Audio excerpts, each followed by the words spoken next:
So a huge shakeup taking place here in turn 5. The movement took place. These units moved onto the back side of the hill so they wouldn't be engaged by the bowmen on the other side.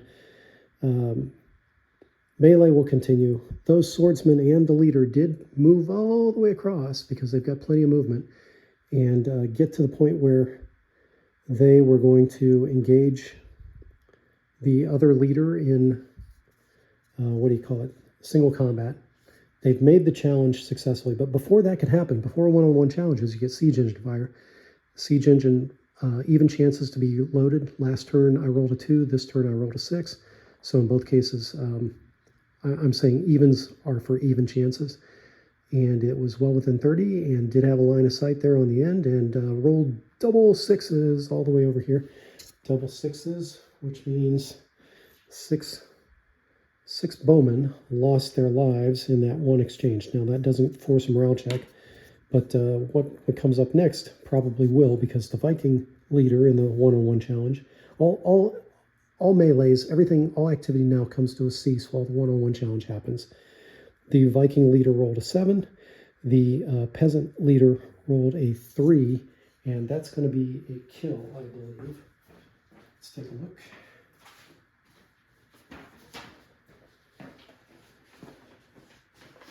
One-on-one challenge.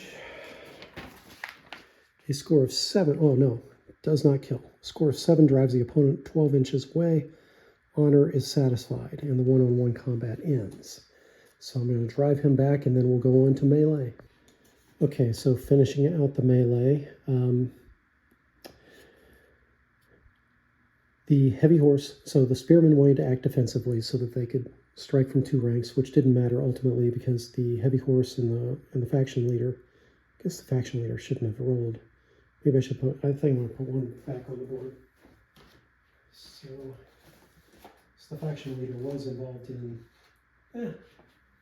forget it. I'm going to keep him on. So I'm going to allow him to roll even though he had one-on-one combat. Doesn't matter.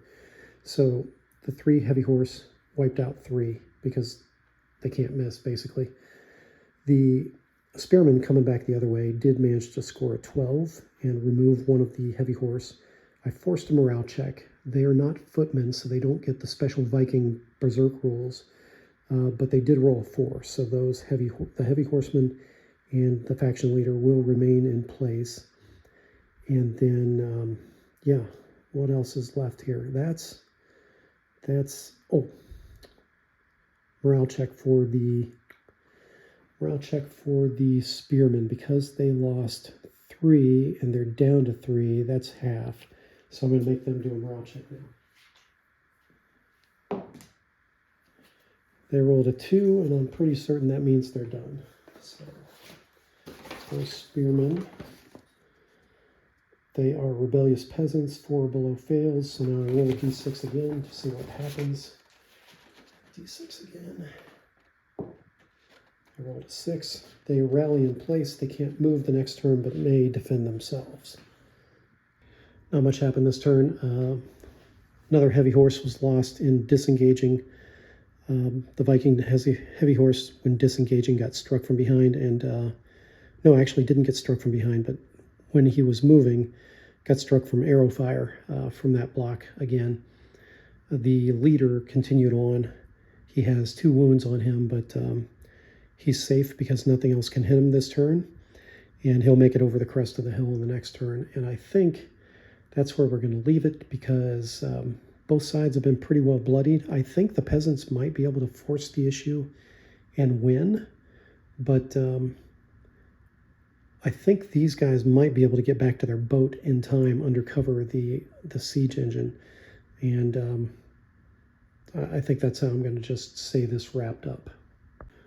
So overall thoughts, I think I've got the right balance now with the system. Definitely it's a lot of fun when the siege engine can fire. It is also